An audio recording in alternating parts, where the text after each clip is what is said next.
सब लोग आ रहे होंगे, फिर शुरू करते हैं।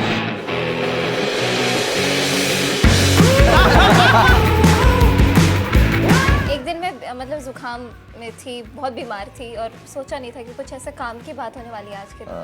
तो उस दिन ऐसा हुआ, हम लोग वीडियो कॉल पे अंकुर भाई से बात किए और उन्होंने पूरा बताया कि ऐसा ऐसा होने वाला है। आज भी रज में हो रही रे रसिया, अरे वाह, ये तो बहुत मेरा फेवरेट गाना होता है ना, हम लोग हमेशा गाते रहते हैं, सुनते रहते हैं। इन्होंने ट्रैक भेजा जो इन्होंने प्रोड्यूस किया हुआ था, बहुत अच्छा लगा। ऊपर से आपका नाम मैंने सुना, मतलब ये क्या हो रहा है यार, ठीक है, एक्साइटिंग है थोड़ा, पता चलेगा। उन्होंने जब बोला ना सीधे मौत आ रही है इसमें, मैं तो पहले रिलेट नहीं कर रही, मेरा दिल बैठा जा रहा है, सीधे मौत आ रही है इसमें।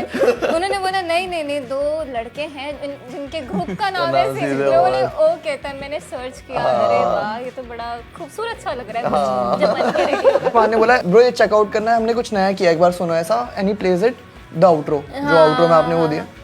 भाई मेरी तो रूह अंदर से बाहर आ गई एक सेकंड के लिए, और बस टैंक फेस में मेरी शक्ल ऐसी, हाँ मैंने देखा था, वो ऐसे जा रही है और ऐसे हिल रहा हूँ मैं भी साथ में। दैट वाज क्रेजी, बहुत ही क्रेजी है भाई, हिला दिया। कोई भी पीस ऑफ आर्ट या कोई भी चीज बनाते हैं और खुद को देख के मजा आ रहा है ना, वो भाई क्या बात है, क्या लेजेंडरी बंदा है ये। तो समझ लो अच्छा है। मैं अपना